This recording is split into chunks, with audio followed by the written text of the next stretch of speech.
Good morning, everybody. I'm going to call this meeting to order. I would like to begin by acknowledging that we are in Treaty 1 territory and traditional homeland of the Métis Nation. My name is Marla Billinghurst. I'll be chairing the panel this morning. To my left is Ms. Linda McFadden, and to my far left is Mr. Doug Marks. The assessor this morning is Mr. Rob Lucky, and our recording secretary is Ms. Hada Aziz. Excuse me. We'll be hearing applications for revision of the assessment roll in accordance with the Municipal Assessment Act. The matters for which revision is requested have been described in each application, and we will limit discussion to those matters. The statements that applicants or the assessor make at this hearing are sworn testimony, and anyone speaking to the matters must be sworn in. Be advised that comparisons of assessments of properties are not considered evidence of market value by the Board of Revision. The Board of Revision is appointed annually by Council and is independent of it and the City Administration. It makes its decisions on the basis of the evidence provided at this hearing and issues a written order that will be mailed to all parties as soon as possible. Please note that the Board's decisions with respect to an application may be appealed to the Manitoba Municipal Board if the matter pertains to assessed value or classification, or to the Court of Queen's Bench if the matter pertains to the application of exemptions from taxation. Should you wish to appeal, information on how to do so will be included with the Board's order. With respect to the hearing process, I will confirm the matters to be addressed with each applicant following the swearing in. We will then have the assessor's testimony, followed by questions that the applicant may have, and then the applicant's testimony, followed by questions. Each side will have an opportunity to summarize if they wish. Once all the evidence about an application has been brought forward, the applicant may leave, and the process will repeat for each item on the docket today. The session will close after all the applications have been heard, and the Board will deliberate in private and make its decisions. You will receive the order by registered mail as soon as possible. And as information, all public hearings are live streamed, recorded, and will be part of the public record. And may I please ask everyone to turn off their cell phones. Thank you.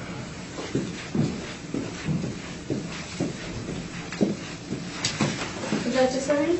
Please state your full name. Robert Lucky. And do you swear the evidence you represent is the truth, the whole truth, and nothing but the truth, so help you God? Thank you. Would you like to swear or affirm? I'll swear. Okay. Please state your full name. Brian Oliveros. And do you swear the evidence you're about to present is the truth, the whole truth, and nothing but the truth, so help you God? I do. Thank you.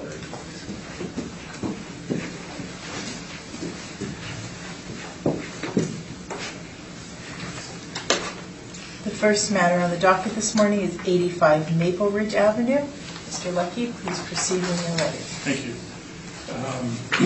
85 Maple Ridge Avenue is file number 19-2758, roll number 030436888200. We have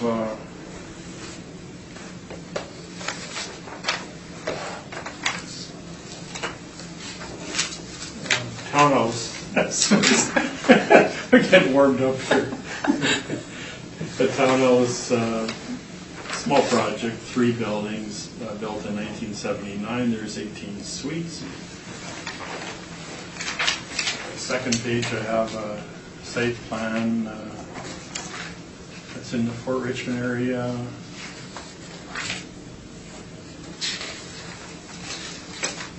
Backing on schools.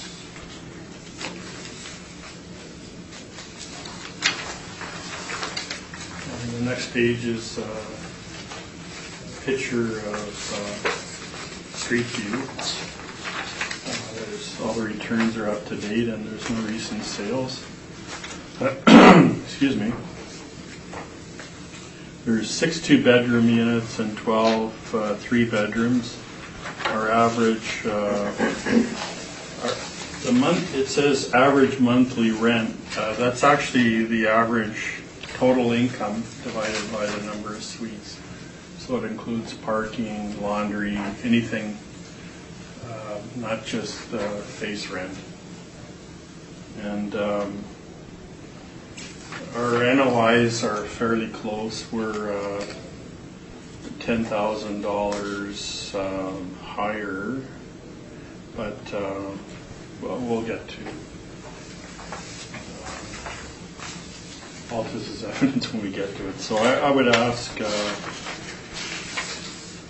that you maintain our assessment of $2,550,000 or $141,660 per unit.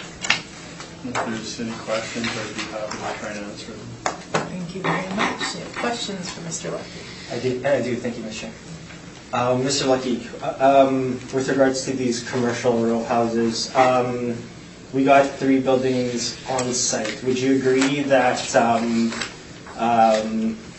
potential investor, they would expect to have high repair and maintenance with regards for commercial row houses? I guess, sorry, I'll be more clear on that. So because we have a lot of roof space, we got 3 separate buildings. Right. Would we expect there to be extra repair and maintenance in that sense, in comparison to maybe apartments?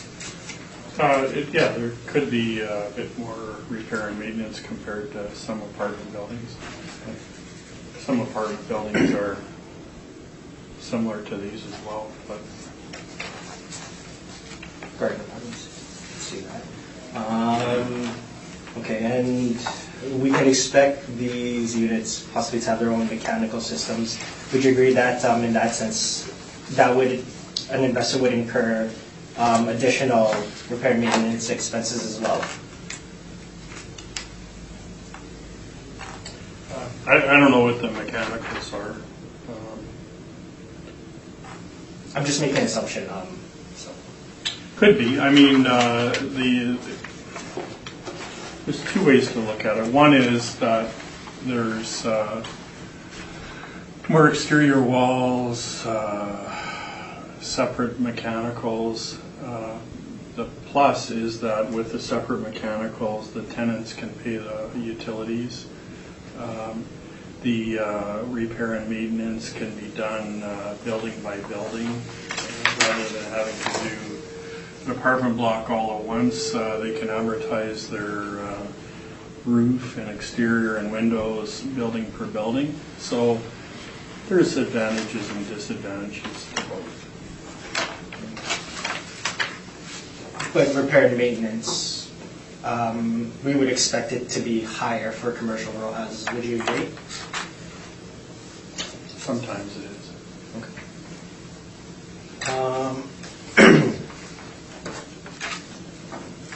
So just with regards to your cap rates here on page 5 of your brief. Yes? So just a few questions regarding that. To combat the rates that you have here for the low and your high end as well as your 20th and 80th percentiles, the income expenses to generate those cap rates, they are all model driven, is that correct? No. No?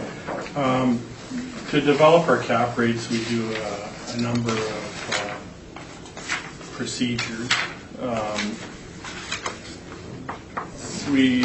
The model does one aspect. Our section, we look at actual sales and develop cap rates. And we get together with the modelers and we discuss the model cap rates, the actual cap rates, and come to a consensus. We look at the market information as well, the colliers and that type of thing, and we come to a consensus what reasonable cap rates would be. So it's not just model, and it's not just model parameters, it's actuals as well.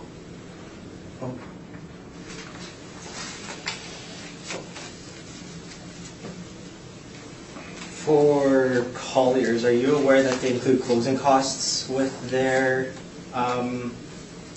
when they come up with their cap rates? Well, I was actually at the municipal board hearing when Collier's representative was there, and our lawyer questioned them, and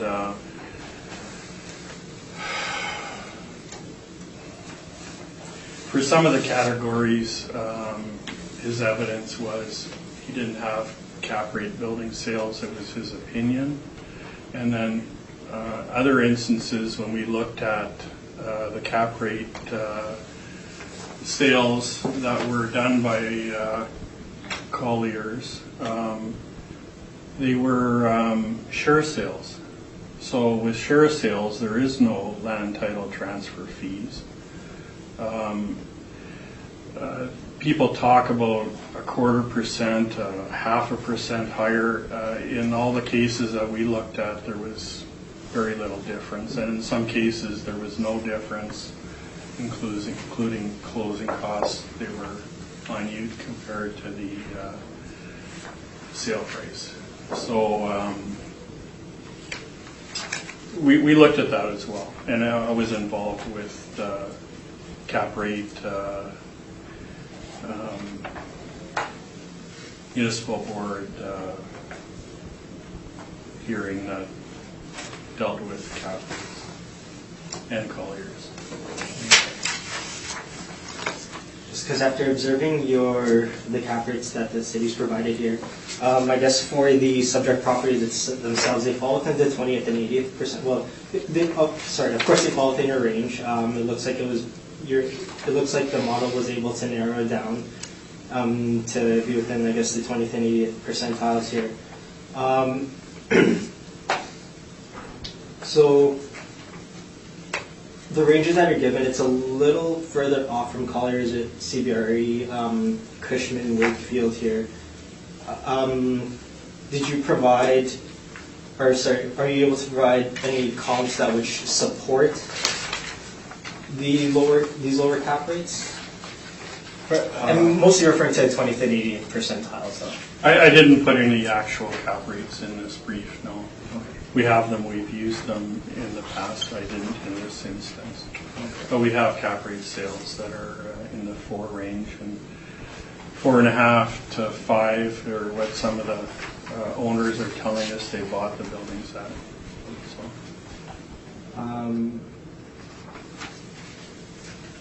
No further questions. Thank you. Thank you very much, Mr. Marks. No for me, thank you. Ms. McFadden?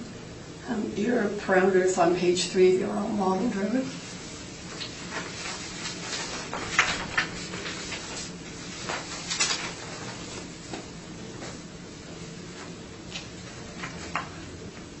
Most likely, I think, yes. And did you review the INA to determine whether or not this actually, the model was generating something that was close to what the actual... I reviewed our brief to the applicants, Altus and Ryan. And like I said, we were very close. And, okay. Yeah. Thank you. And I have no questions, so please proceed with your presentation. Thank you, Madam Chair.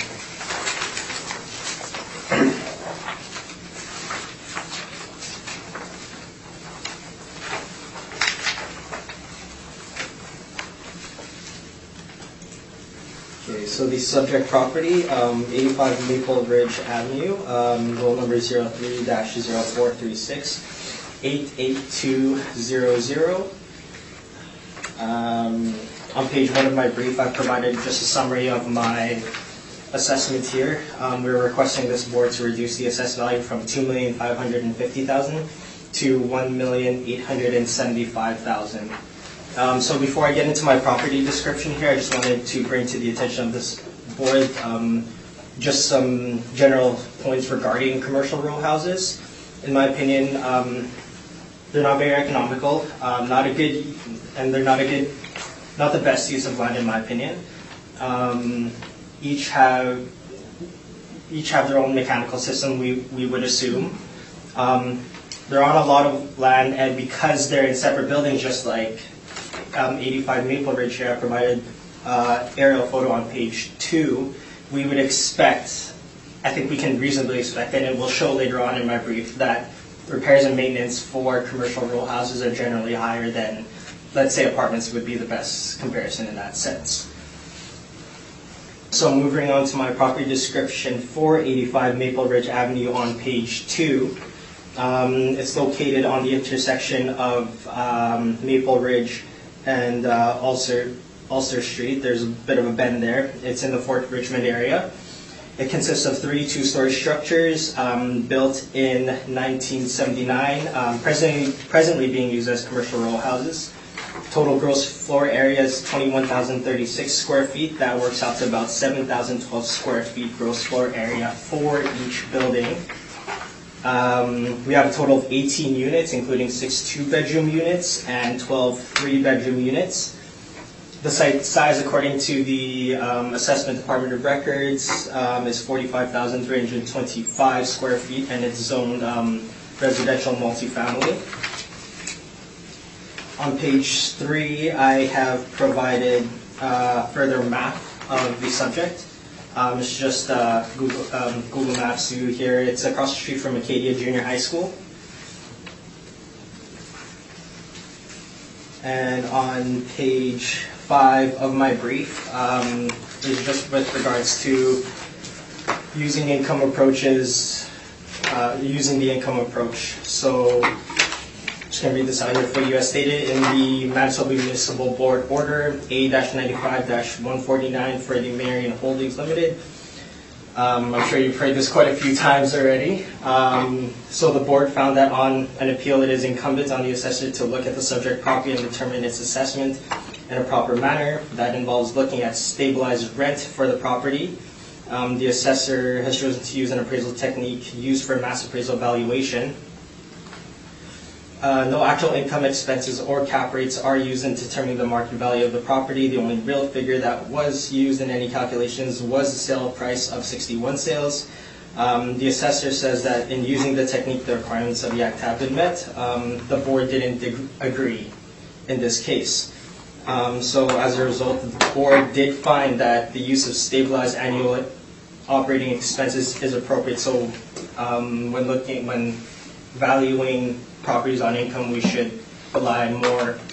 It is our office's opinion that we should be relying on the actual income and expenses for the property. On page 6 of my brief, that's more of a further summary. If we go on to page 7 of my brief. Okay, so we have here, there's just one point that I wanted to clarify on for the 2015 column. The gas expenses, that actually included HVAC expenses of $3,124. So I subtracted that before I put it into my brief here, and I moved that into the repair and maintenance, just to show you that discrepancy with the 2015 that I used there. Thank you. Okay, so with that being said, you'll see on my remarks on the very right column how I have stabilized the expenses for this property. Again, everything's based on actuals. For the cap rate, we have applied a 6% base cap rate plus a 0.25% premium for condition. I did drive by the property. The exterior did not look in the greatest condition to me. The exterior did not look in the greatest condition from what I saw when I just did a drive-by of the property. And with that being said, I will go through my cap rate evidence here. You should have a package, I believe, so if we could refer to that.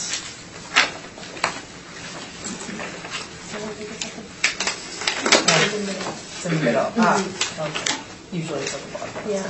Cap rate settings. Oh, right.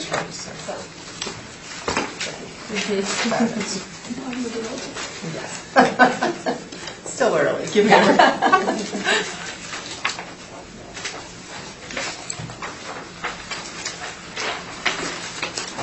Okay, so going to page 1, our cap rates, they're separated by age category. I believe the only difference that we have in comparison to what we perceive to the city to have is 1960 to 1979. We felt, well, most properties within this time frame, they were built in the same sort of consistency, and that had to do with the appliance space, I believe, for the fridge, which is explained in the changing cutoff year here. We find there to be no difference, which is why we have that discrepancy, I believe, with the city. So based off of just this table in summary, we've chosen a 6% again base cap rate for the subject. Thank you. On page 3, we have provided a summary of our cap rate comparables, and they're calculated by stabilizing the actual income and expenses for each property on a site-specific basis. On page 4, we have applied a table showing the cap rates from the market reports generated by Colliers and CBRE. And it should be noted that Colliers includes closing costs, which is why we have added a premium of 0.1%. I also note that the cap rates indicated by Colliers has increased by 0.25%. That's because mortgage rates have increased by 0.6%, so investors are wanting a higher return on their investment. And is further supported by the Bank of Canada's overnight interest rate, which has increased approximately 75 basis points between April of 2016 and April of 2018. That is on page 5A of my brief. And on pages 6 to 14, we have provided the income approach, the valuations for each cap rate comparable. That's a summary of my cap rate here. Thank you. I want to further point out to the board that on pages 20 to 25 of my brief, it should be highlighted there, but for 85 Maple Ridge in the previous assessment, I understand not too much to do with this assessment, but we have applied a 6% cap rate. At that time, a 6% cap rate was applied. The city, it appears, has dropped that cap rate down a whole percentage point. Sorry, I haven't on the page. Oh, page 20. Oh, 20? Yes. And I believe on page 22, I have the initial workup that the city had online, and a cap rate of 6% was applied in comparison to this year, which was 5%. And that concludes my presentation. Thank you very much. Mr. Lucky, do you have any questions? I do, if I could hand out these sheets. Okay. Thank you.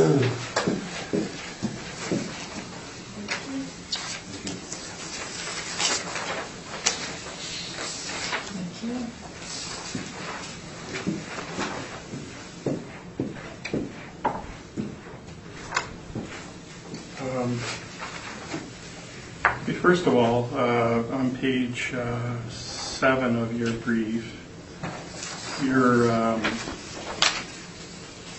repair and maintenance is on average $26.90 per unit. That's line item 27. Okay. Is that correct? That's correct, yeah, line item 27. Do you have a breakdown of what that repair and maintenance is?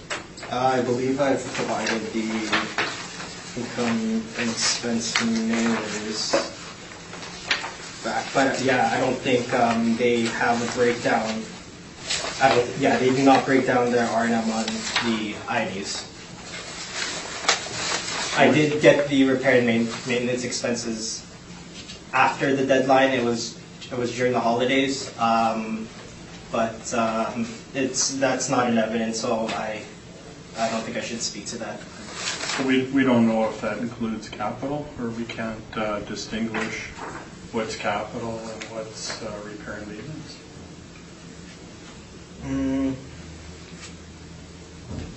What I did was I looked back at 2013-14 and seen even in those prior years that the repair and maintenance was high as well. So 17 is 27,000 and you're using 48,000.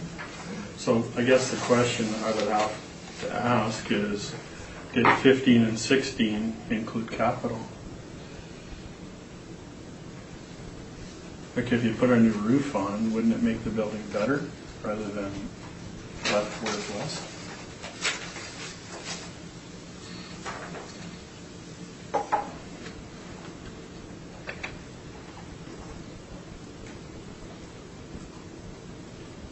Madam Chair, I would have to refer to the expenses that my client did forward to me. However, this was after. This isn't included in my brief, but I guess in order to more accurately answer the assessor, I would have to refer to this now that I know about it. So it's not included in my brief, but he is questioning me on it, and I am aware of the answer. So. Be introducing new evidence, or you have an issue? Well, if he's going to read for something, I'd like to see it. Okay, that's fine then. Okay, so I can speak to it? Yes. All right. Well, as long as you give us a copy. I only have the one copy here, actually. Yeah, I should have provided more, I guess, in anticipation, but... Well, you can introduce it as oral evidence, and you can show Mr. Lucky, so... Okay. Would that be okay? 'Cause Yeah. Yeah, I apologize, Mr. Lucky. I guess I was thinking at the time that our NOIs were coming in really close, so was anticipating this. But okay, so in 2015, we have floor covering $16,319. So we would probably have to stabilize that. 2016, we have balcony repairs of 18,922. So that, I think, speaks to more of how much repairs do have to go into these commercial row houses. 2016, we have high hot water take, high repairs for hot water takes that might include some replacements as well.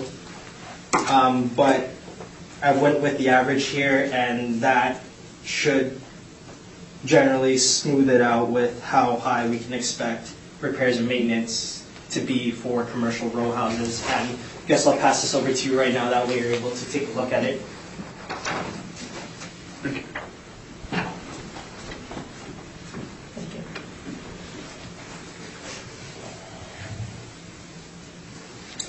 So 16, the 18, almost $19,000 in balcony repairs would be, wouldn't that be capital?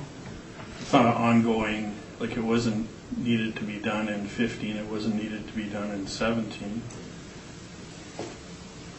I think that If you redo all the balconies, you don't do that annually. yeah, I would agree that we would probably have to adjust that down then. This came after, Sure. or sorry, no, sorry, that is incorrect. So I did receive this before I submitted my evidence, but my opinion at the time was repair and maintenance expenses are generally higher for commercial row houses. Right. So I would expect that we would have to allow some type of, or some amount of balcony repairs to account for it, because again, we can't assume that we should get rid of, subtract all of it, but we can't assume that, they wouldn't need to have some repair and maintenance done to them annually. Right. The same thing. It looks like they were just maybe planning for that, but that's just speculation. The flooring is 17,000. The flooring is 2,200 in 17, 0 in 16, and 16,000 in 15. So if we adjusted for the capital in those 2 years, wouldn't the R&M more be in line with 17 and more be in line with other buildings? That was 16,000, right? Right. Okay, 16,000, that works out. 18. Yeah, we should probably smooth that out. Sure. Anyway. But again, we would have to allow some, because we can expect that they would have to replace some flooring or repair some flooring depending on what the previous tenant did to, or how the previous tenant would have treated the property. Sure. So as you said, we're fairly close. Ours is 10,000 higher. Mm. And if you adjusted what I'm saying is capital items, wouldn't we be really close? I think we would be really close, Okay. yes. Yeah. Thanks. I'll give this back to you after. I have a copy on mine, so thank to be fair to you, so that we know that we each have a copy, I think it's fair that we give that to you. So on page 3 of your Yeah, so, cap rate study, okay. Yeah. Summary of all the buildings that you use.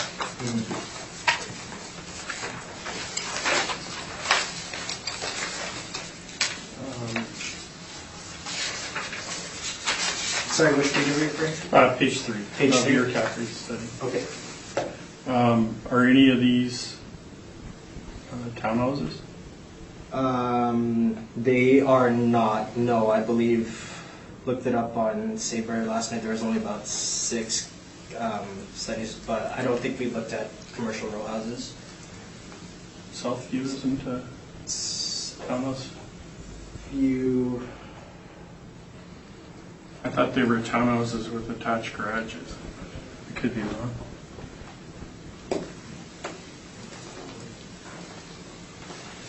I was only aware of apartments. I can't recall for 100 Southview. It might be. That could. Yeah, I can't recall. Let's have a look at here.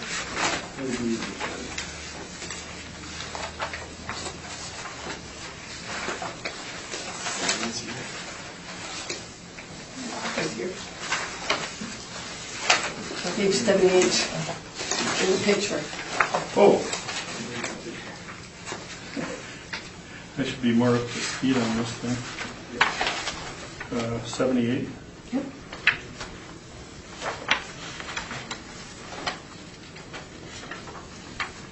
Yeah, those look like townhouses, don't they? Yeah, it looks like they're commercial. Yeah. Yeah, those are those look like townhouse commercial row houses to me. Yeah. Sorry, I should be more aware of that. Okay. And then when we look at, well, none of the other ones are townhouses, I don't believe. Southview is. So I made up this sheet comparing repair and maintenance that I handed out.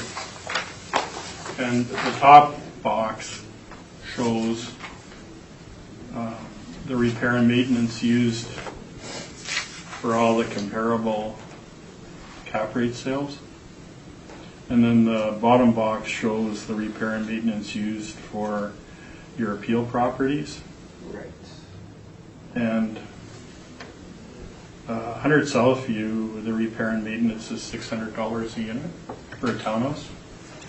100 Southview, that was built in 2014, so I think it's it's not as comparable to the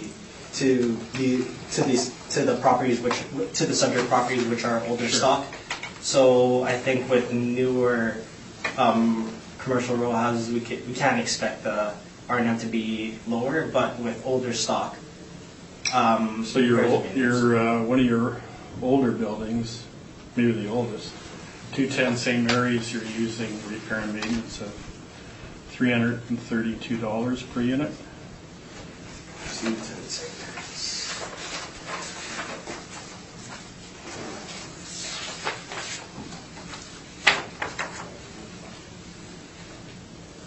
Yes, but again, that is an apartment, so repairs and maintenance would be low. We're looking at 3 separate buildings here, so.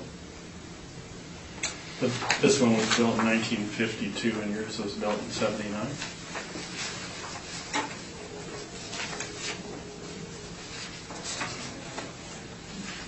It was built in 1952, but I believe that one was just a single building. Okay. Yeah. And if we look at my brief here, gross floor area, we got 7,623. The subject building is 21,000. Okay. So these cap rate sales, as I said, the average for your cap rate sales, repair and maintenance is $629. The average for your appeal properties is $2,400 per unit. Do you think we're comparing apples and oranges here? Or?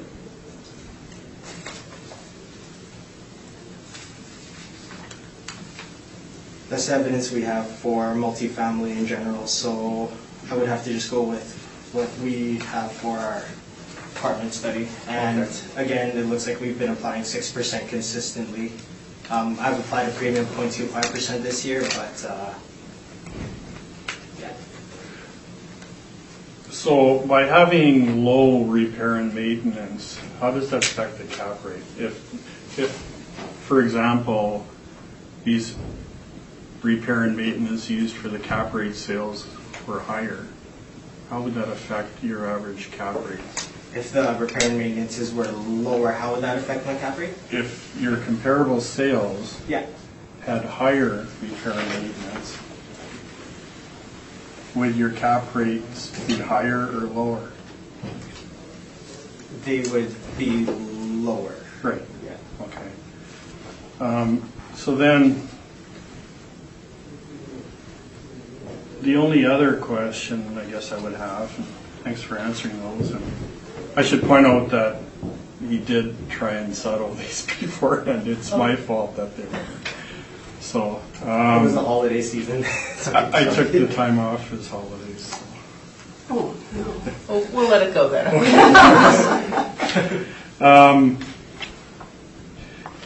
Have you been in the subject property? I have not, no, just a drive-by. So your condition adjustment of 0.25%, you don't know what it's like inside the buildings, do you? I do not know. Okay. No further questions, thanks. Thank you very much. Mr. Marks, do you have any questions? No, I haven't answered, thank you. Ms. McFadden? My questions have been answered. As of mine. That's thorough. Okay, thank I will you. move along quicker now, thanks.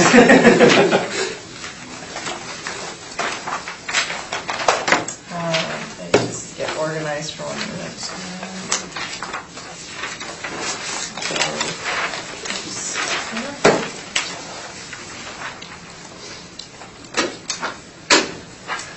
Okay, the next property is 2 Oak Park Walk. Thank you. 2 Oak Park Walk is file number 19-3336, roll number 02062686500. And again, we have, well,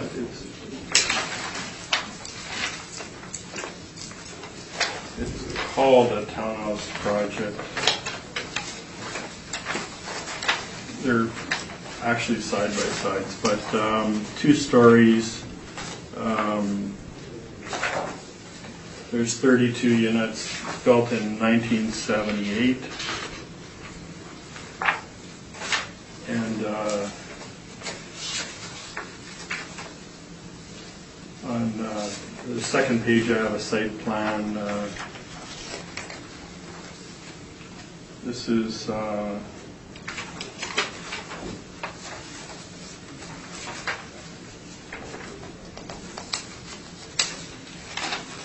this is Valley Gardens. Right, it is. So I circled the project. As you can see, there's a number of side-by-sides, and then there's these buildings in the corners. The next page is the best street view I could get. It's kind of like a back lane shot, but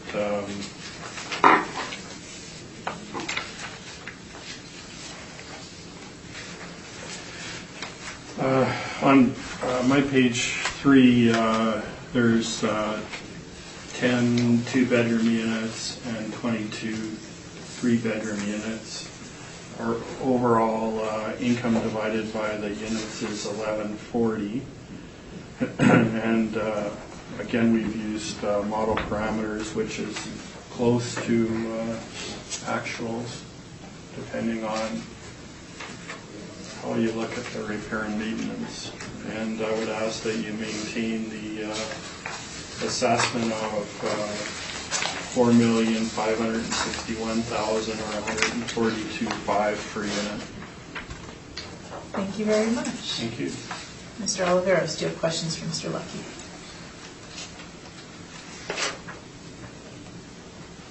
All my questions have been answered. Thank you. Okay, thank you. Mr. Marks? None for me, thank you. Ms. McFadden? I have no further questions. Nor do I, so please proceed with your presentation.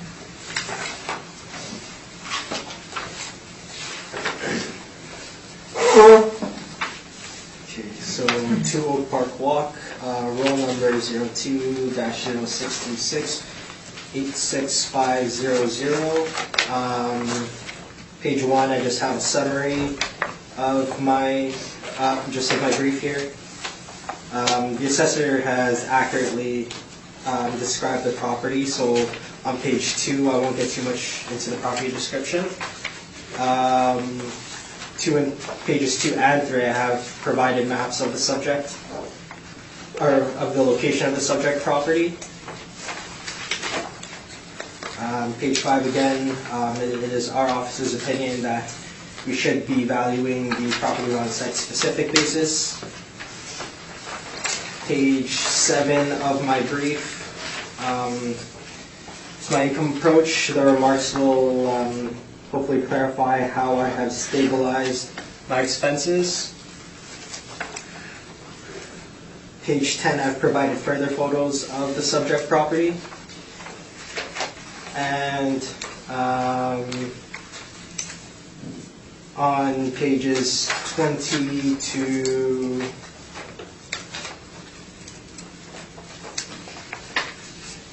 22, or on page 20, I would just like to point out again that in the previous cycle that we had applied a 6% cap rate, and that was agreed to by the Board of Revision. So in conclusion, I'm asking this board to reduce the assessed value down from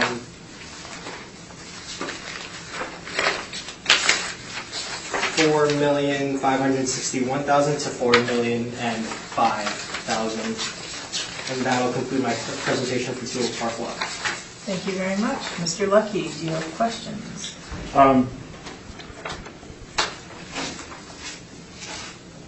So again, on your page 7, line item 27, the repair and maintenance is $2,507 per unit.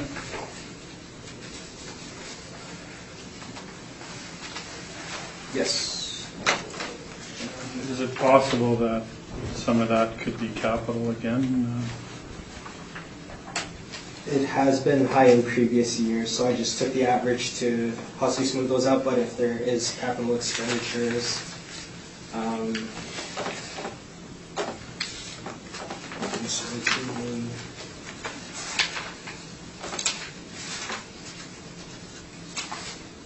in the previous years for 2015 and 2016, I don't believe they provided a breakdown of their repair and maintenance, so I just had to go with what I have there. But if there is any capital expenditures, I think we should smooth those out or subtract from them depending on what it was. Again, it wasn't included in the INE, so I didn't Okay.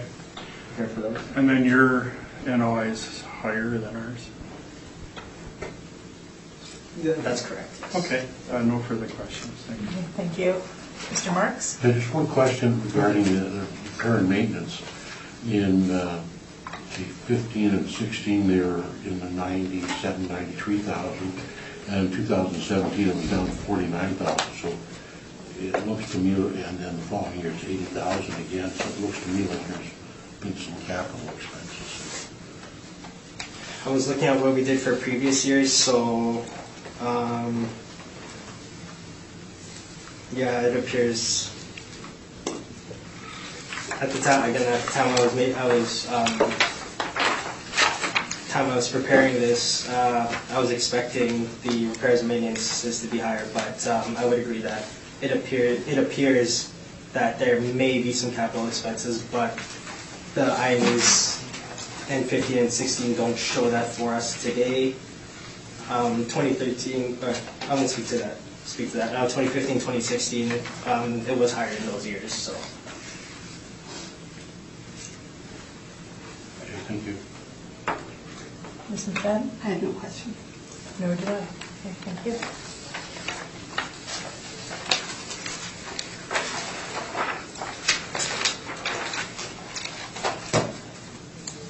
The next property is 1415 Rothsay Street. Thank you. 1415 Rothsay Street is file number 19-3970. Roll number 040017322700.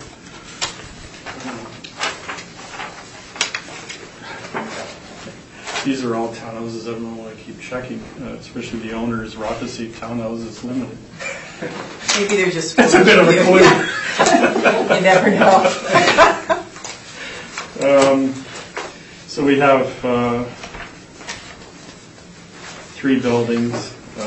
Rothsay is in the East Kildonan area.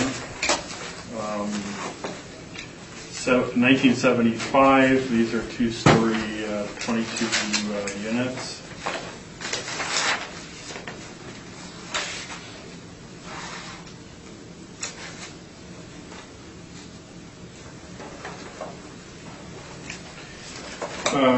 Shows my site plan on the second page. There's the 3 buildings, townhouses.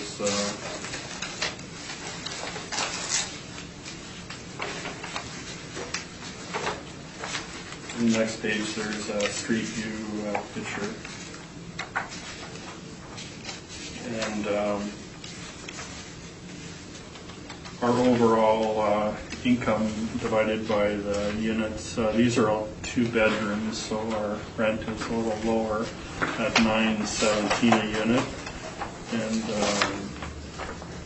our NOI is $4,000 lower than Altus NOI. So I would ask that you maintain the assessment of $2,522,000 or $114,600 per unit. Thank you. Thank you very much. Do you have any questions for Mr. Lund? I do not know. Thank you. Mr. Marks? None for me, thank you. Ms. McFadden? I have none. Nor do I. So please proceed with your presentation. So before I proceed, I received some clarification with this. So I would like to request to revise my value. All the evidence presented, it's still limited, the adjustments I've made. So instead of $2,172,000, I am asking this board to reduce the value from $2,522,000 to $2,388,000.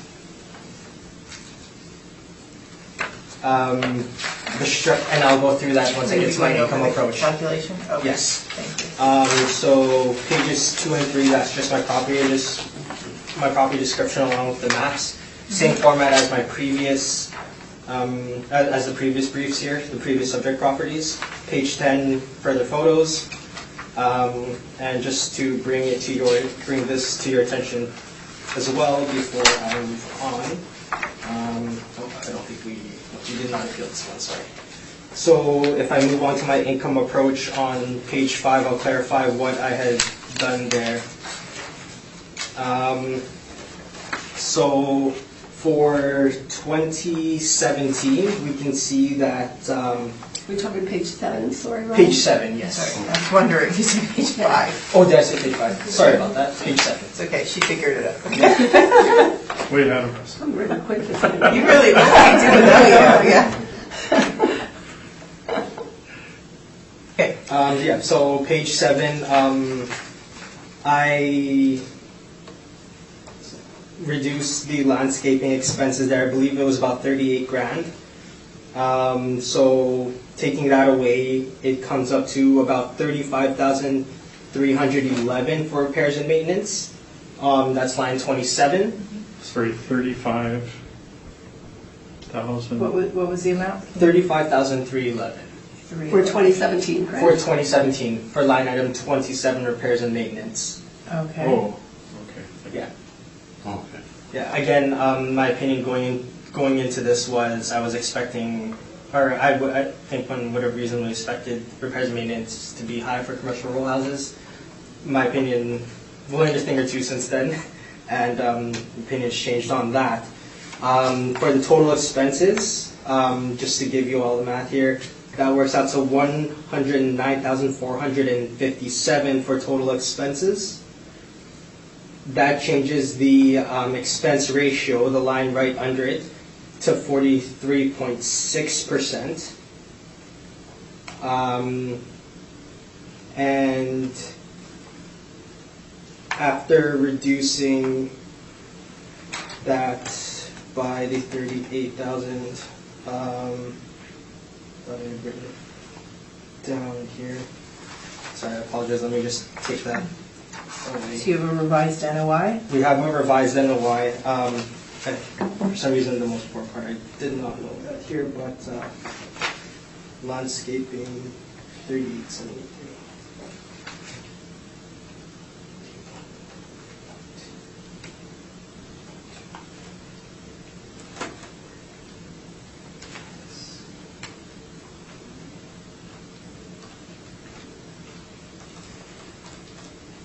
That comes up to 109,457 for the revised NOI for 2017.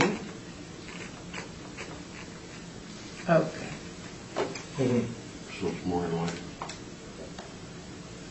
Yeah, it is more in line in that sense. That would transpire onto the subject stabilized expenses. It would work out to 33,450 stabilized on average from 2015 to 2017. You could change that on the average 2015-17 column as well. Sorry, so the repair and maintenance, what are we supposed to change the 46? 46,378 to 33,450. 33,450, okay, thanks.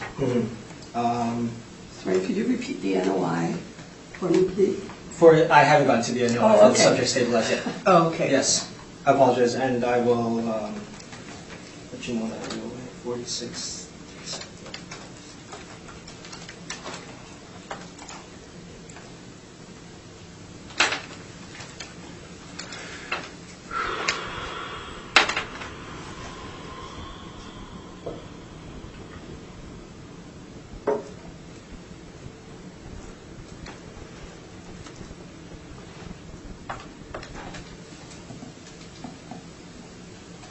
The revised NOI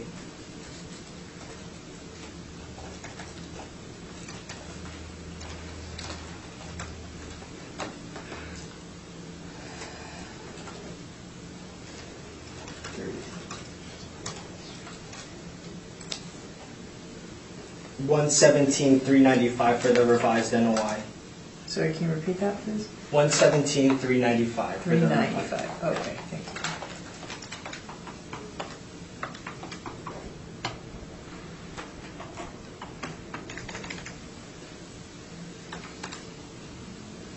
Doesn't work. It doesn't work. I think you went the other way. Yeah, Yep. it doesn't work.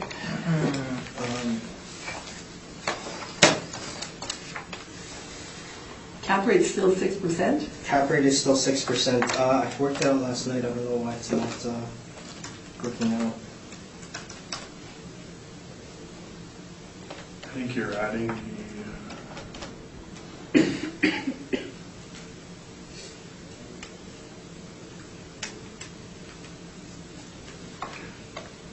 the NOI should be higher if you're Yeah. taking away expense. Right. Right. Okay. So it should be, instead of 130, it should be like 13,000 higher. Yeah. 143. Yes. Yeah, 143. Yeah, Yeah. that's what it is. Thank you. No problem.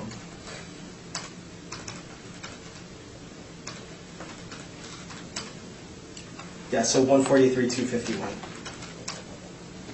And that works out to the 2,388,000. 388 rounding. Yeah. Yes. right. Okay, I apologize. Thought I had all these numbers worked out, No, but that's- I was writing these in at about 11 p.m. There's a lot of numbers. Yes.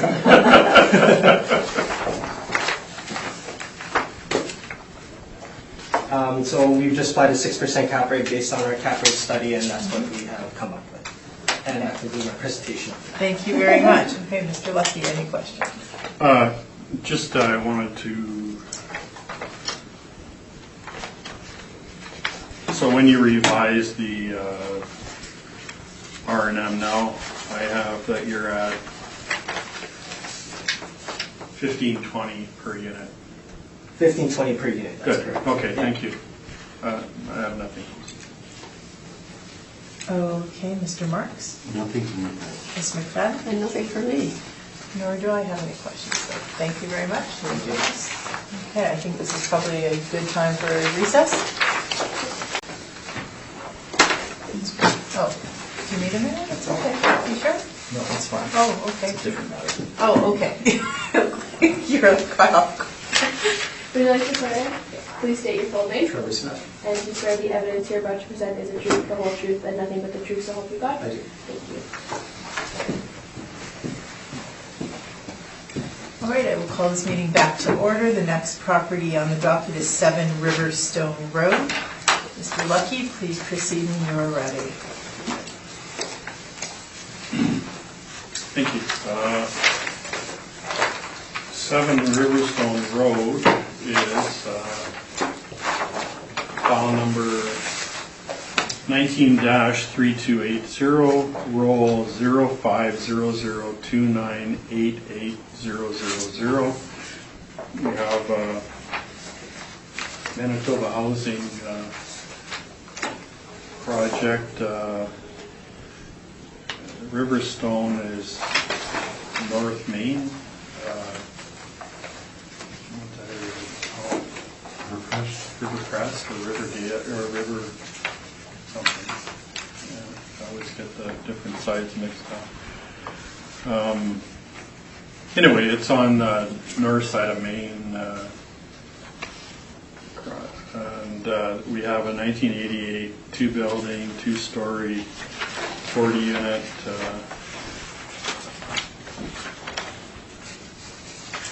Townhouses. So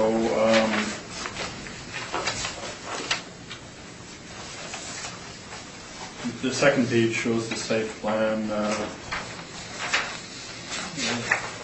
It's across Main from, there's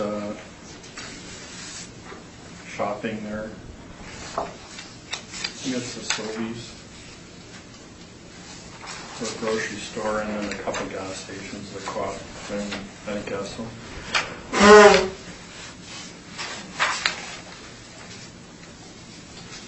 We got a street view of project, or at least as much as I could with the trees. It's hard to get a good. Excuse me. On page 3 shows our model.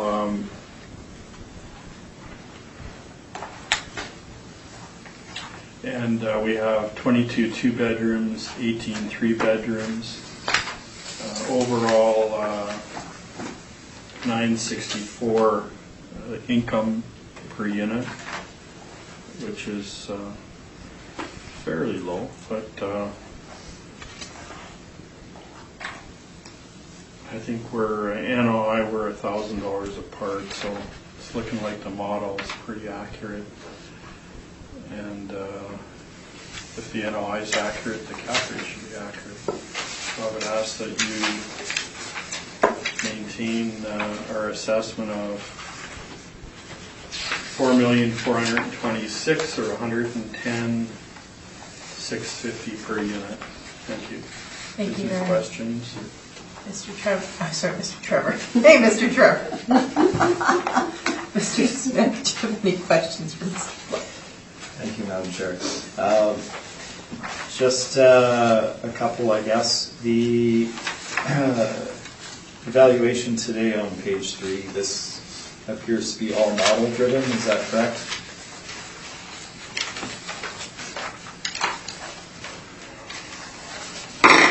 Most likely. Could have been checked, but I don't know that. Okay. And for the 3 properties today, given workload, you probably weren't able to inspect any of those, I imagine? I was in one of either the second or the third, but it was a long time ago. So I would say that I haven't been in any of these recently. Okay. Looking at the capitalization rate chart on page number 5, the City of Winnipeg section there, just looking at the categorizations, we have high-rise, low-rise A and B. I see that the overall range is shown to be the same, 4 to 7.3.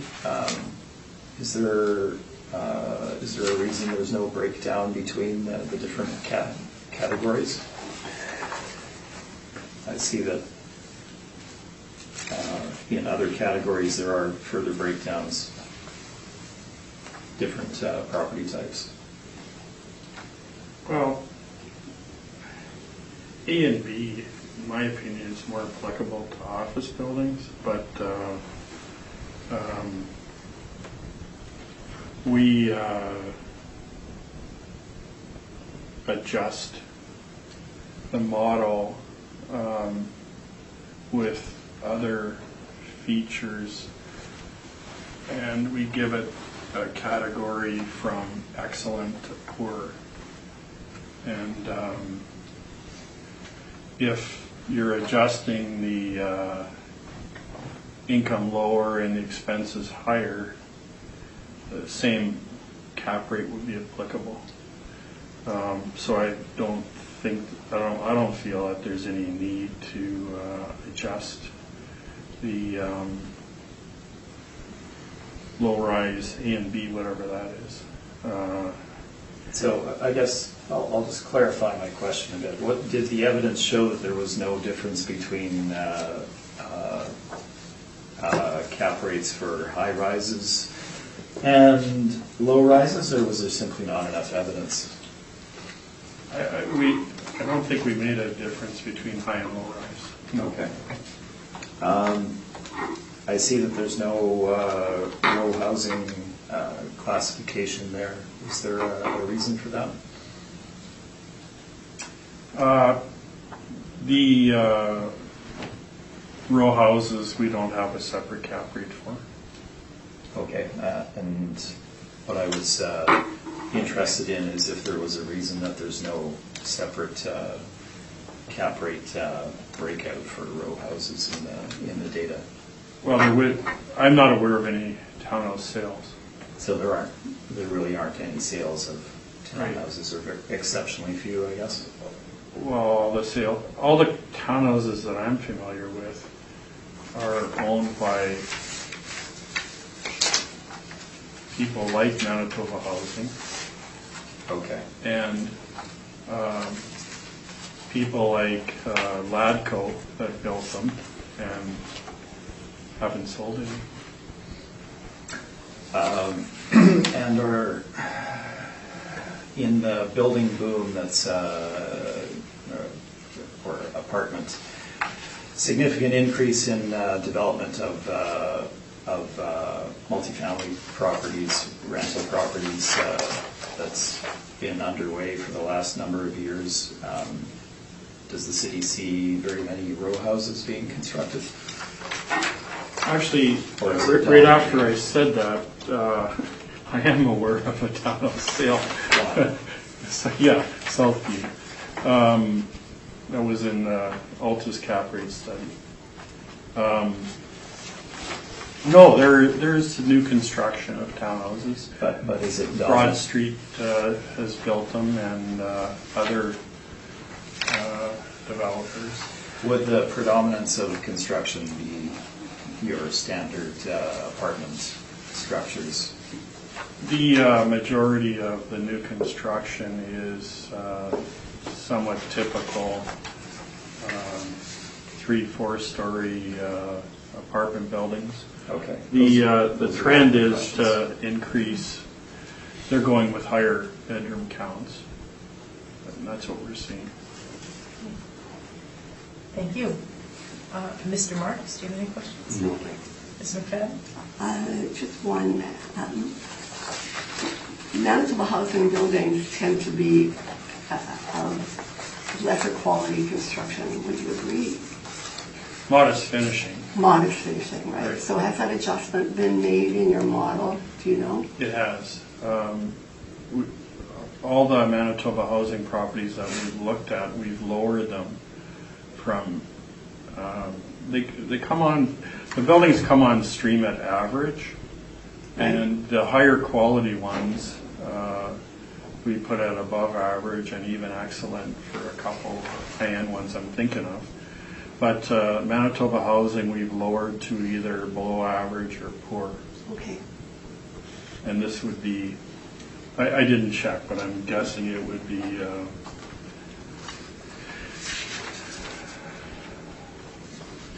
at least below average. So given this is a 1988, then normally the cap rate would be actually lower than that for a 1988 townhouse. Would that be an accurate assumption? For a better quality one? No, the quality doesn't change the cap rate. The age,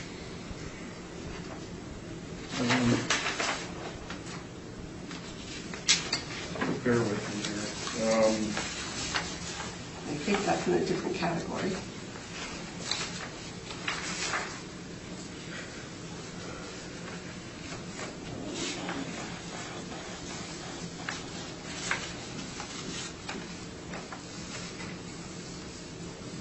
No, even the newer ones are at 5. Okay. The lower cap rates are where the buildings are smaller.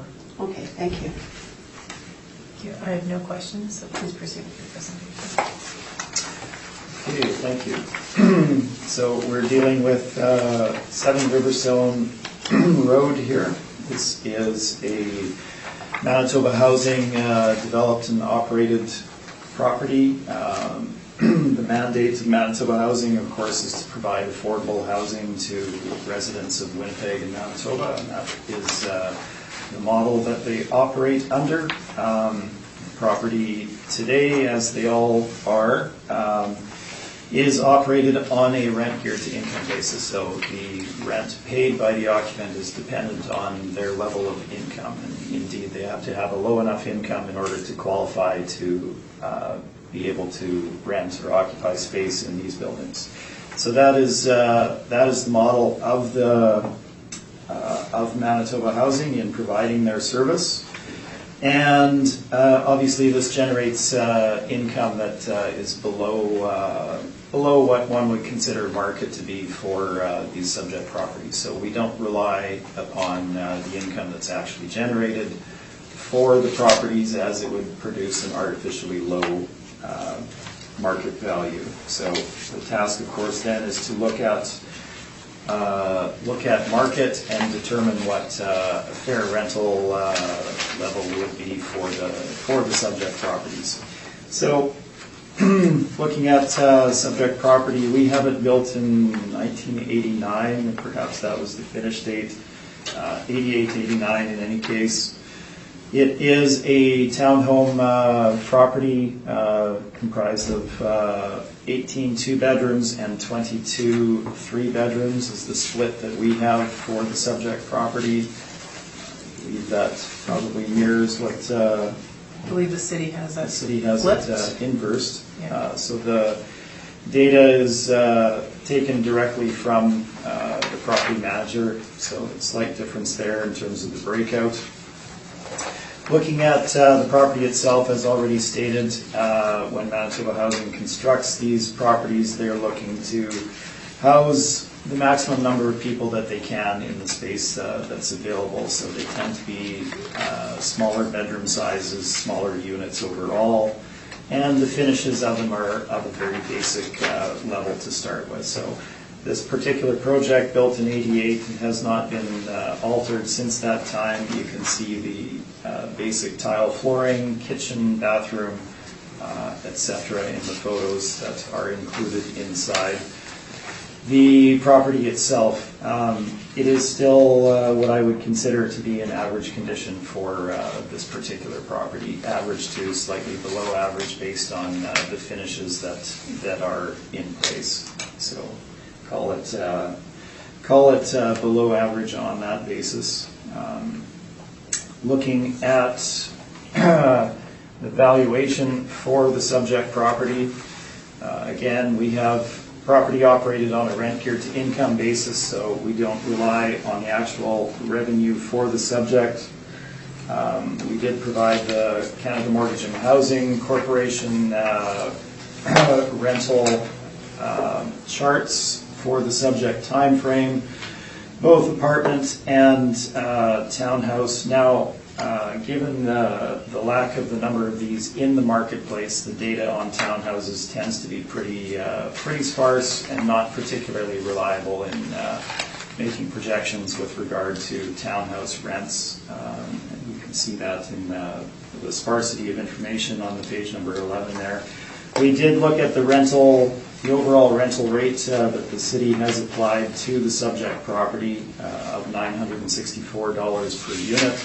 Based on the build-out, the location, size of the units, condition, we did feel that that $964 a month was appropriate for the subject property. So we are in agreement there. On the vacancy side, we did make a slight downward adjustment to 2.5% based on the market data on page number 12. Gives you a very slight difference in the overall NOI at the end, where we end up marginally higher. The actual expenses for the subject property, we went through a stabilization process for the subject property and came out to a stabilized expense amount of just over $260,000. This we felt was probably going to project somewhat low net operating income based on the size of based on that actual expense amount. Now, as mentioned earlier today, townhouse properties do tend to have higher expenses in them. This is good evidence of that. If you look at the actual expenses for the subject property as shown in my chart on page number 12, you can see the expenses in the prior 2 years being significantly higher than the allowance provided by the city. Now, the reasoning for this obviously has already been mentioned. With townhouses, you do have a significant amount more of infrastructure that needs to be maintained than you would have in a standard market apartment. In a standard market apartment, you have one boiler, you have single systems essentially that you're maintaining. In townhouse apartments, you have each individual unit having their own hot water tank, having their own heating system, whether that's a furnace or boiler or what have you. And all of those need to be both maintained and replaced as they age, etc. So your costs end up being higher. You also have a lower density development, so there's significantly more roof space, and typically you tend to have greater site size, so there's more external costs too, whether that be paving, line painting, landscaping, etc. So there are reasons for expenses being higher, and indeed they are higher in this case. Now, in seeking to arrive at a fair market valuation, we did feel that even the stabilized amount of $260,000 was going to impact the market value too significantly, so we have deferred to the City of Winnipeg's expense allowance in arriving at the net operating income here. So we use the 50.72% allowance, and we come down to our net operating income of $222,431. Now, whether you use ours based on the slight adjustment to the vacancy rate downwards or the city's is somewhat immaterial, but you can see how we've gone through the process of looking at the numbers and arrived at very similar NOIs on that basis. Now, that's the net income. That leaves aside the capitalization rate for these properties, and it is a very significant portion of the valuation and does need to be addressed in a detailed manner. So in looking at, it's been put forward that because the income and expense side of the equation has dealt with the condition, size of the units, etc., that there's then equality essentially on the capitalization rate side, and that the cap rates that are appropriate for such properties, being social and public housing, should be exactly equivalent to what's in the marketplace. Well, that's not accurate, and I'll get through the reasons for that relatively quickly here, as you've probably heard them several times already. If I can point you to my page number 13. There are, just to start with, logically, as an investor, multifamily owners are investors. If we are looking at the purchase of a property and we have property A being a standard market apartment on one side of the road, and immediately beside that property we have an equivalent social housing, public housing property immediately beside it. There are issues surrounding the purchase of that public housing property that an informed investor would consider in their purchase of that property, which would drive the capitalization rate higher. They would attribute a premium to their purchase of that property versus the standard market apartment.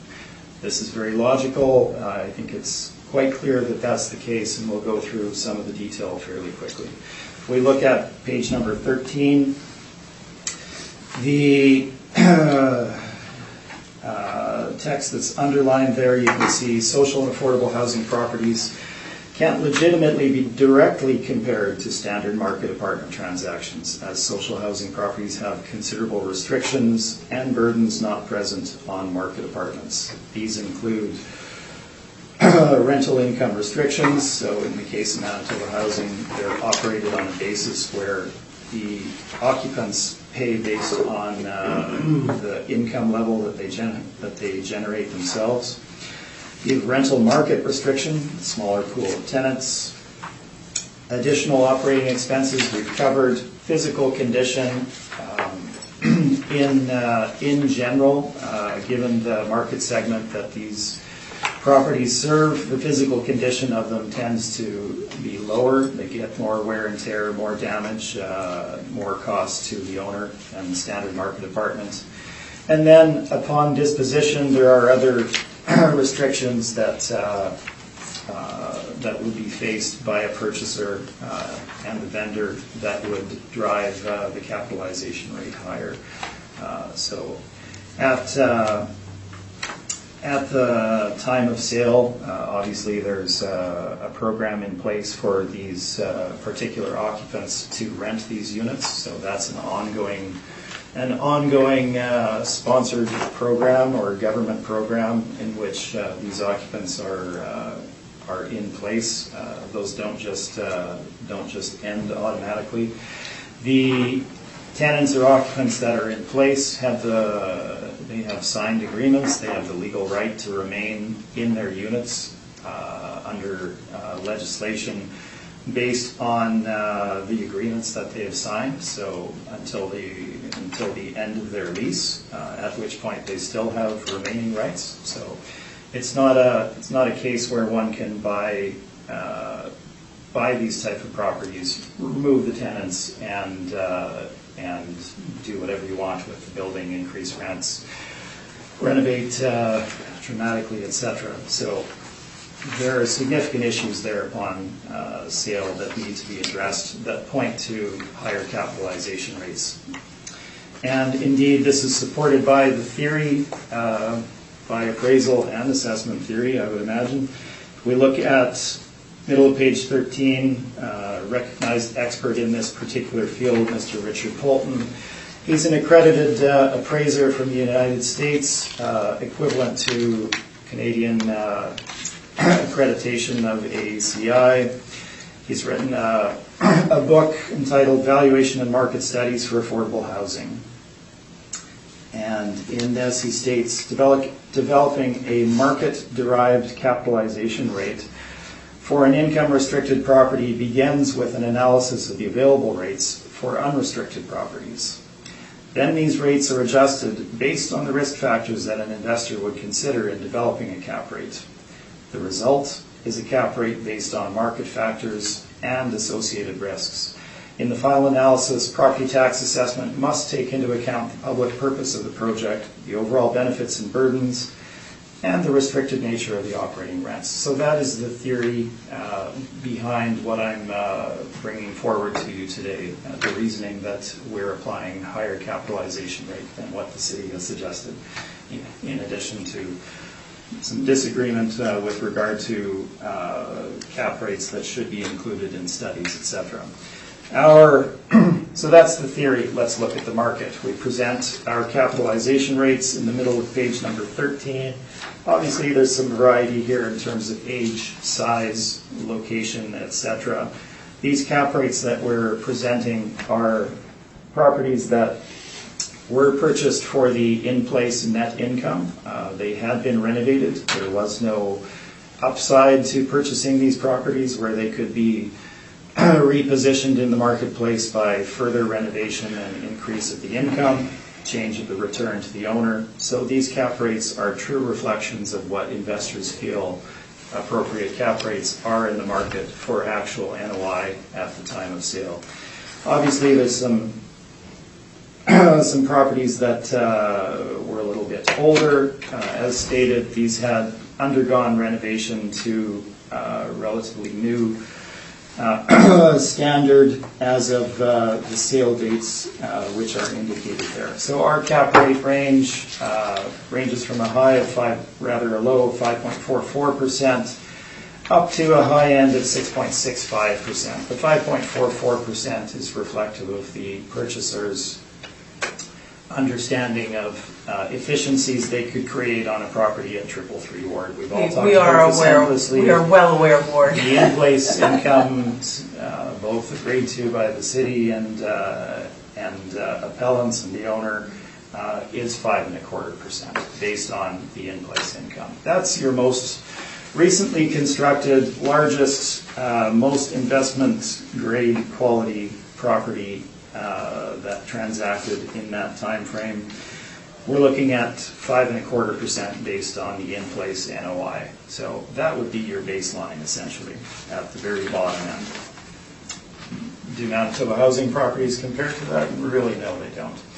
So let's look at further background. We have both the Colliers and C.B. Richard Ellis reports with regard to capitalization rates. These are two of your main commercial real estate brokerages in the city and across the country, experts in their field. These are both their studies and their impressions of what capitalization rate ranges would be to investors on the purchase of various property types. Now, it's been talked about with regard to closing costs, etc., with regard to the Colliers information, and yes, that is accurate. The cap rates that they indicate in their material that they present are based on what the final cap rate resulting to their investors would be, as they are brokers. So that is how they develop them. So they are slightly on the low side, but that is the basis on which they present their detail, and it's based on their extensive knowledge and sales of similar types of properties. So let's look at the data. Collier's 2016 to 2018. We're essentially looking at a flat line. We look at low-rise cap rates in Winnipeg, 5.25% to 6% in 2016, and then 5 to 6% in 2018. Add a slight increase to that of roughly a quarter point, and you can see where the result lies. CB Richard Ellis information indicates roughly the same, slightly higher. They have a cap rate of 5.5% to 6% for low-rise A, 5.75% to 6% for low-rise B in both 2016 and 2018. Stable. So and indeed, if you look at the chart at the bottom of page 15, it indicates a level, a stable trend with regard to multifamily cap rates over the last 4 or 5 years, with really no change. Now, these brokerages, they deal in investment grade properties, and indeed that is what they're looking at. They're looking at somewhat premium grade or higher grade properties that they're dealing with regard to the cap rates that they're presenting. So is Manitoba Housing or other social housing of an equivalent nature to these market cap rates that are being presented? No, it is not, for the reasons that I have stated. So at a minimum, you would be at the upper end of that range. Adjustments have already been made for income and expense based on both the operation and the actual quality of the properties themselves, condition, etc. It doesn't affect the cap rate. The cap rate is also adjusted for the reasons that are stated. So if you look at the subject property, we have townhouses. Townhouses, as already stated, there's very, very few sales of them out there. Several reasons for that. There's few of them that are built. Far fewer of them are on the market. There is lower demand for them, both on the rental side and on the investor side. From an investor's point of view, you've got greater downside in terms of future capital expenditures. You have all of these systems that require replacement at some point in time,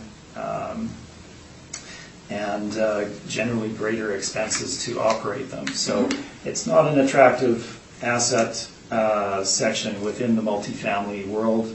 You don't see a lot of sales of them. You don't see a lot of construction of them either. So subject property, it's somewhat newer, built in 88, 89.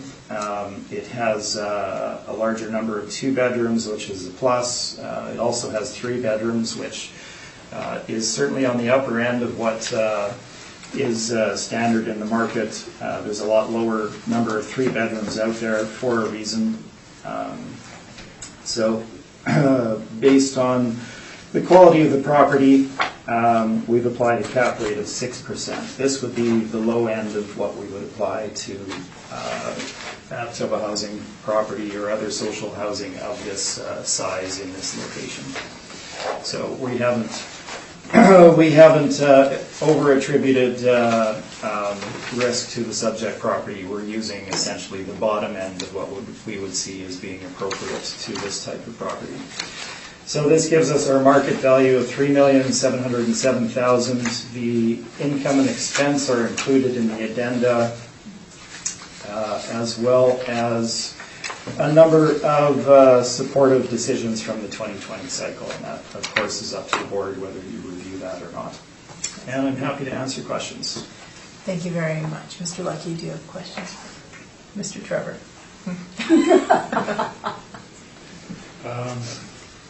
It's the bearded. confused us now, so we've given you a different name.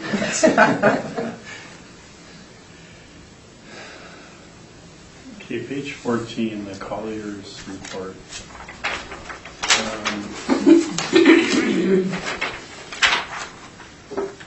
You stated that these cap rates are, what was it, investment grade cap rate sales? What's that? So when Colliers puts out their their national studies, they are looking at essentially investment grade assets within each of the classes, whether that be multifamily or industrial, etc. So it's speaking to the market that they are generally selling to, which is investors that are seeking an appropriate return on their investment, whether that be industrial or multifamily. So they're looking at the class of property that would generally fit within standard investors' purview, not things that would fall above that or outside of that range. So when I was at the hearing with Don White, the representative for Colliers, the cap rate sales that he discussed were little buildings in East Transcona. So how do little buildings in East Transcona compare to your cap rates, for example? Well, little buildings.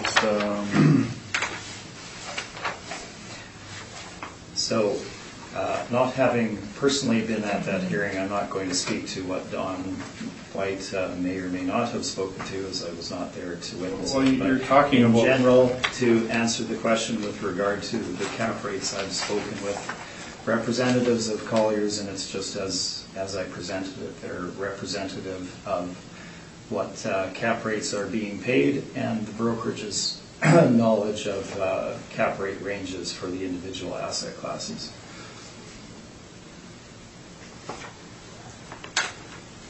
But there's no sales that show us what investment grade properties are. Well, we did These are provide their opinions, I guess. We did, well, so let's speak. No, I about mean that. Colliers. I'm talking about Colliers. It's their professional opinion based on their participation in each of those asset classes and sales of. No further questions. Thank you, Mr. Marks. None for me, thank you. Ms. McFadden? I have none. Nor do I. Thank you.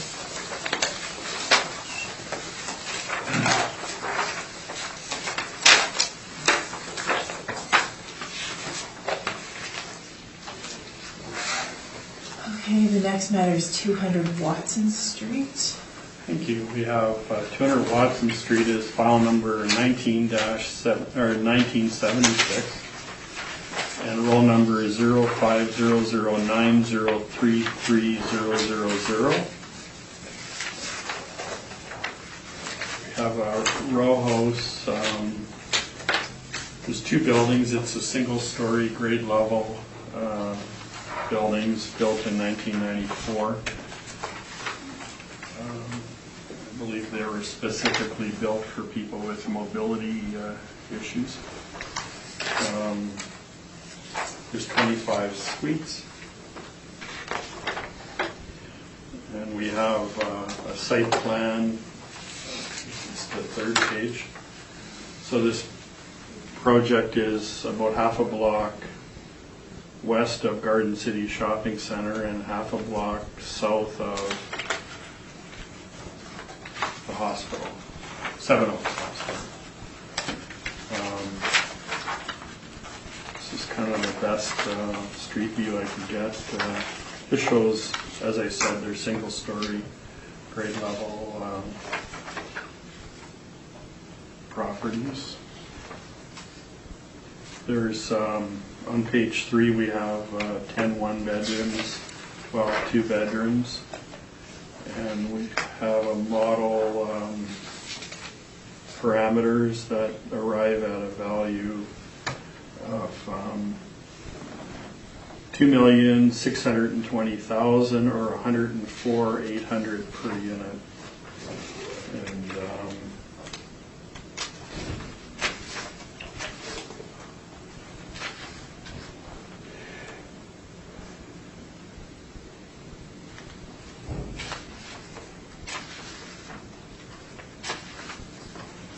I think that's all. If you have any questions, we'd be happy to try and answer them. Thank you, Mr. Smith. Do you have any questions for I Mr. McFadden? have no questions, so.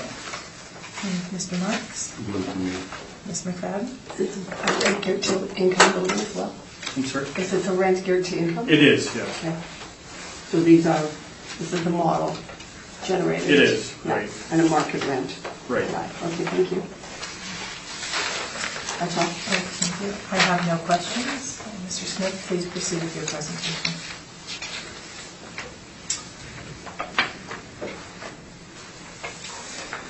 Okay, so 200 Watson Street, this is a nonprofit housing cooperative, and yes, it was originally constructed for people with mobility issues, built in 1994.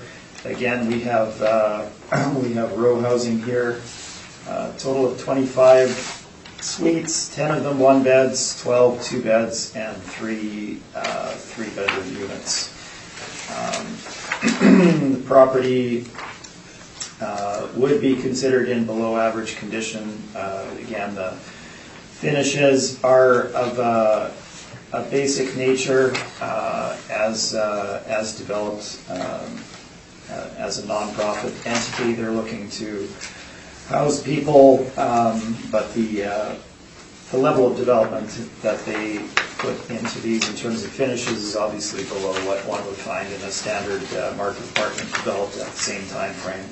And then with the subject property, you can see the original nature of it, the wear and tear, obviously internally from the use of these properties. So it would be considered to be in below average condition.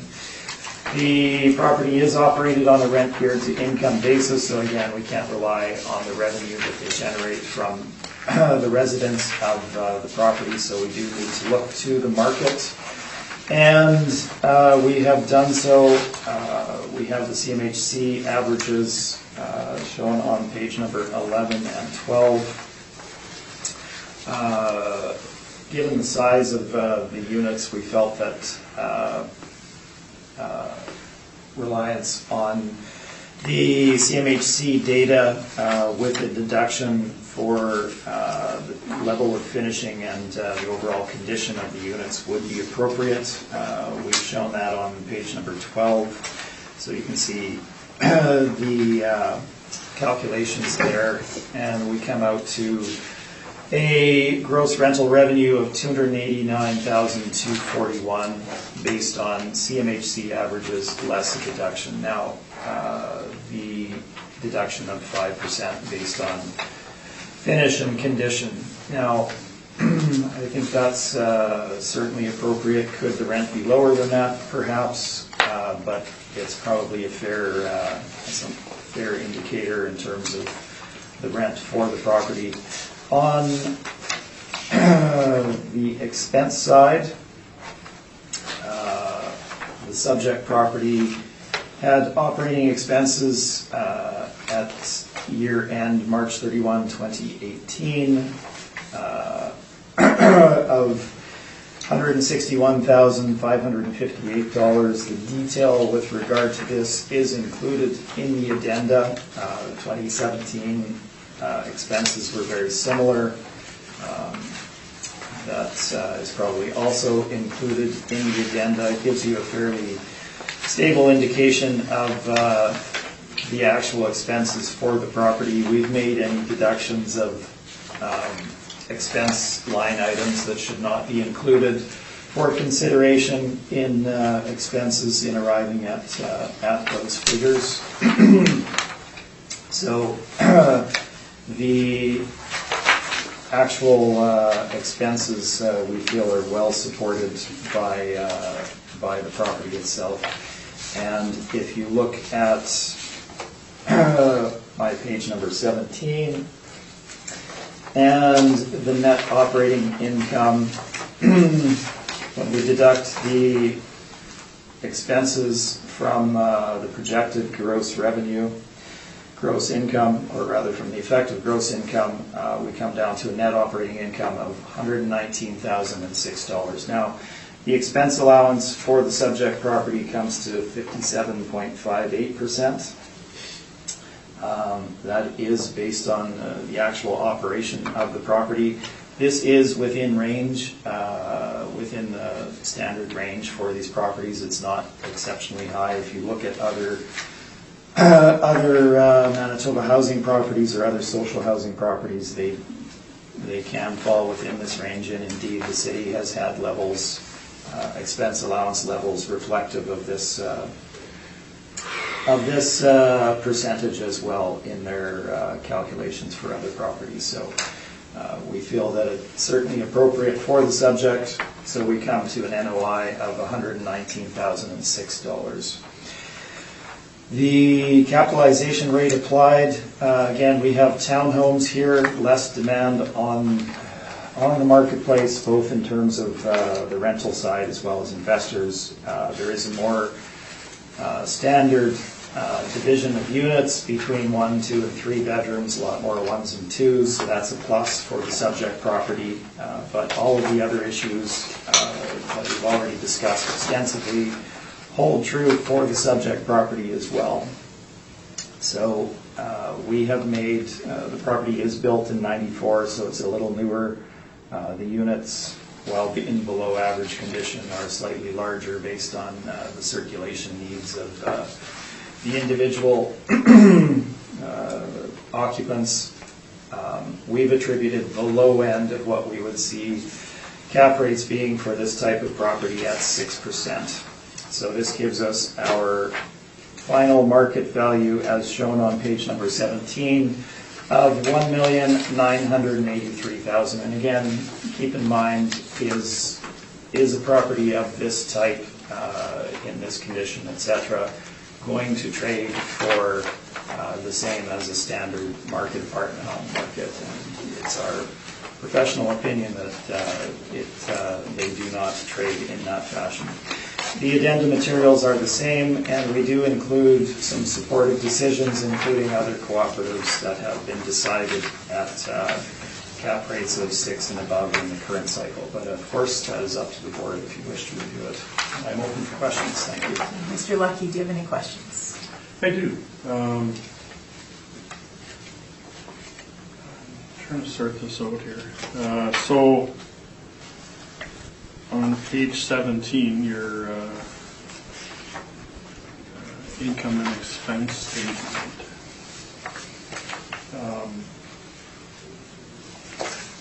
This property is would be a non-profit co-op. Correct. So how did you arrive at the expenses of $161,558? We looked at the actual expenses for the subject property and made deductions of any expense line items that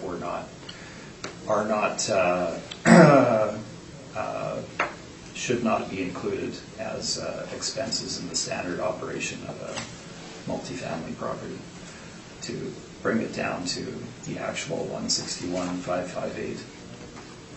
Did you include their allocation to replacement reserve? The allocation to replacement reserve, and I'm sorry, perhaps given more time in being able to prepare these things, I would have gone through a more detailed presentation. It's not always possible.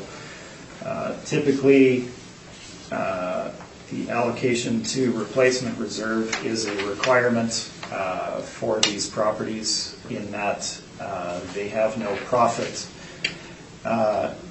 obviously as being nonprofits, they have no profit at the end of the year to set aside for a replacement reserve as one would have in a standard market situation. So when we base income on market, etc., you're attributing greater revenue than they actually have to these properties. Setting aside the allocation for replacement is certainly fair, as that profit is not there to rely upon for any capital expenditures, etc., that are needed. I guess the question was, did you include it in your expenses? Generally, yes, we would include it in our expenses.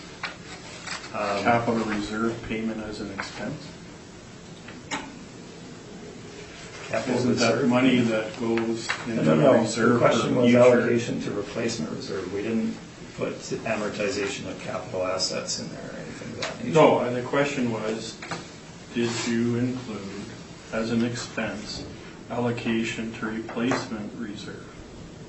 We did include that, yes. Isn't that money that's put into an account for future capital projects? So these are interesting properties to value. So let's deal with this point. It's something that always comes up, so we might as well talk about it. I'm not hiding anything of any nature here.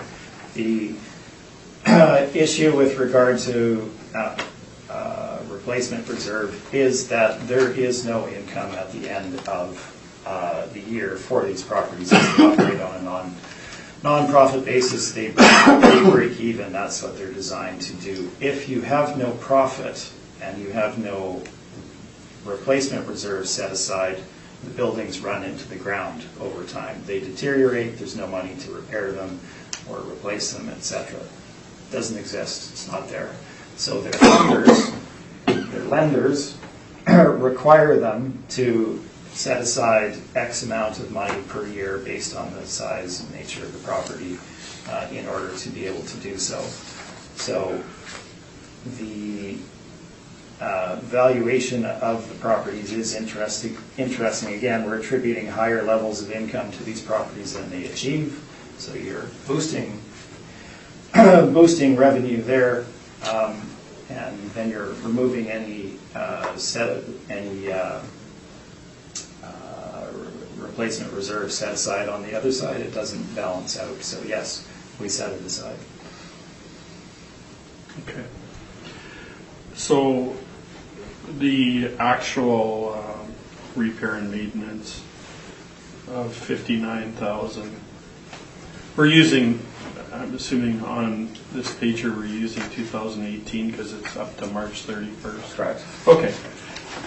So you use the actual 59,612, which is almost $2,400 a unit already? Correct. Okay. Do you know if any of that was capital?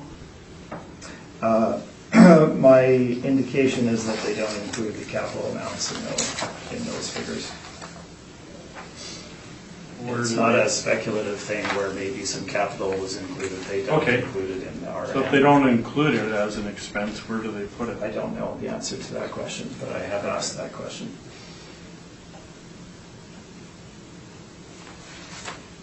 And then the administration expense, did you use all of that, or did you use the typical 5%? I think if you work it out, and I'm operating off of memory here, as stated, sometimes we run out of time to do the extreme level of detail I often include. I think it worked out to roughly the same and or slightly less. Okay. Or I would have made the adjustment. No further questions. Thank you. Mr. Marks? None for me, thank you. Ms. McFadden? I have no questions. Nor do I. Thank you.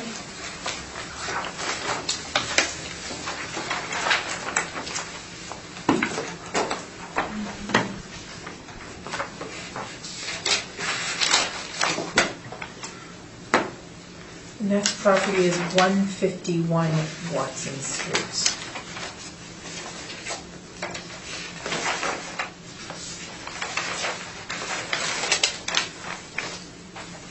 Thank you. 151 Watson Street is file number 19-1977, roll number 0500526-2500. And the owner shown as City of Winnipeg. I believe the city owns the land. This is another and the final commercial row house project. This one was, this is again single story, built in 1991. There's 25 suites. And page 3 I have the site plan, which is kind of across from the back of Superstore that's on McPhillips. So I would call it the Garden City area. Page 4 is site street view.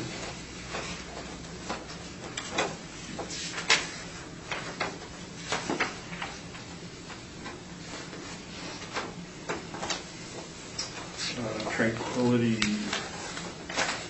Place is families with mobility challenges.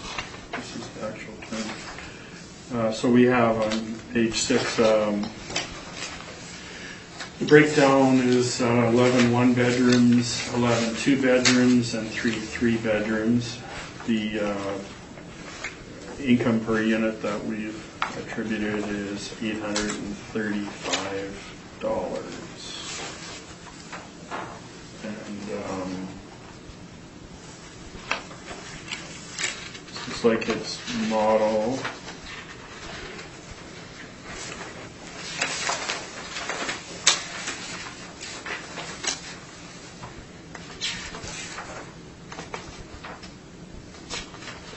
Rent geared to income.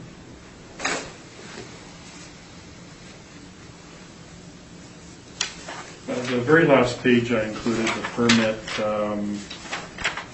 This is for $346,000 worth of work in 2010, and that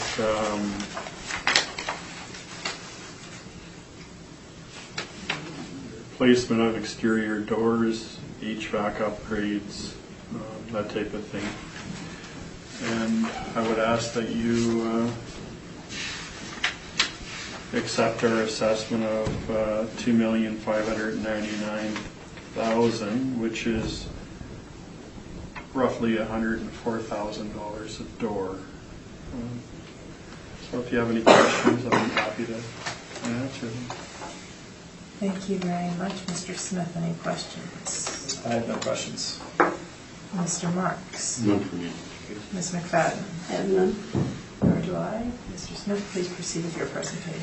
Okay, great. So, looking at subject property, it is, as noted, another nonprofit multifamily property, again designed for mobility issues. When it was constructed in '91, it's across the road essentially from the other project, just slightly to the north.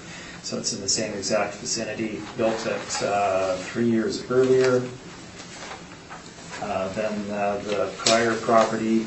They're very similar in nature. You can see the basic nature of the build-out in the photographs inside, no real changes. Yes, there were, given the mobility issues of the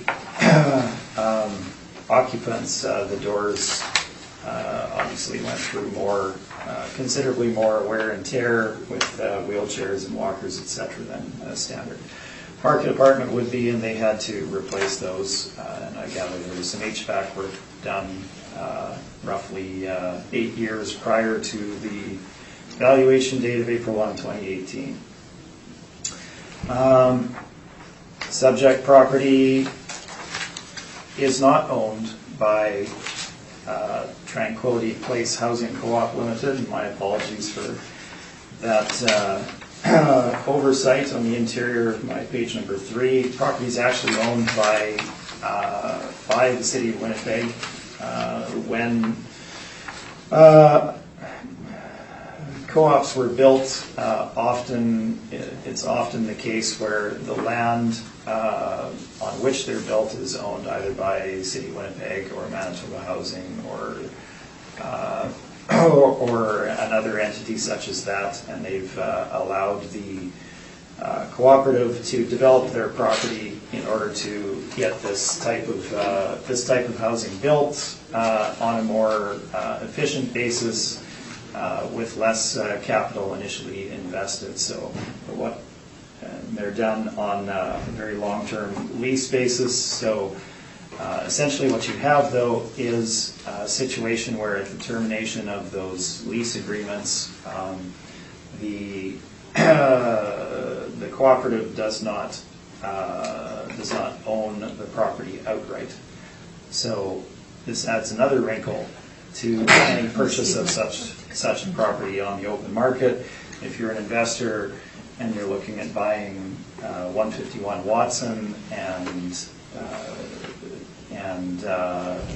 looking at the purchase of that, the Tranquility Co-op doesn't own all of the bundle of rights. They don't have all of the bundle of rights for that property. They don't have the right really to transact on their own. It's the City of Winnipeg that owns the property. So significant complicating factor there. As well, at the termination of the lease, so let's say, for argument's sake, let's say you bought their interest in the lease in some legal fashion. At the termination of that lease, typically the landowner has the right to take the property back as it is, as whole. So they just receive the built structures that are on place and they're now their property, and or they have the right to have the housing co-op or other operator demolish the buildings on site. Now, that's not the purpose of developing these, and I'm not suggesting that would absolutely happen, but it is certainly a consideration and opens you up to a greater degree of risk in any acquisition of such property. So, that being said, running through the valuation of this, very similar to the other. Again, we attributed CMHC levels of income on average, less a deduction for the condition and finish of the subject property, and this gives us our projected income for the property of $287,645, shown on page 11. The expense allowance we've assigned is 3% based on the market stats, and the actual operating expenses were $160,642 for the subject year, similar for the prior year. On the capitalization rate side, again, properties in the condition it is. We have 1 and 2 bedroom units, 11 and 11, and then 3 3-bedroom units. So it's more standard in that fashion. Again, however, they are townhouses. They are in the lower condition. They are all of the other risk factors we talked about, and the oversight that I did not account for is the separate ownership of the property by the City of Winnipeg, where the housing co-op does not own the outright rights to the entire property. So we've assigned the same cap rate of 6% to the subject property. I may have attributed a slightly higher cap rate to it in that regard, but we will stick with the 6%. And this gives us our final market value of $1,973,000 as shown on page 16 in relation to the city's cap rate. Now, I would ask you, as I've had some decisions come in recently that went astray, in my opinion, if we're looking at both our research, other appellants' research, the brokerage information with regard to cap rate ranges, these type of properties would not trade at the same lower level of capitalization rates. So assigning 5.5 cap rates or something of that nature is simply not appropriate. We've been more than fair in using a cap rate at the lowest end of what we would see as being fair at 6%. So please keep that in mind in the decisions that you come to today. And of course, we have the supportive decisions in the addenda materials for other co-ops in better locations, etc. Thank you. Thank you very much. Mr. Lefley, do you have a question? What's the term of the? I don't have that information. No further questions. Mr. Marks? No, my questions are answered. Thank you. Ms. Smith? Nor do I. Okay. Is there a need for summary? I don't think so. No? Okay, thank you very much. I Thank now you. close this hearing. Thank you.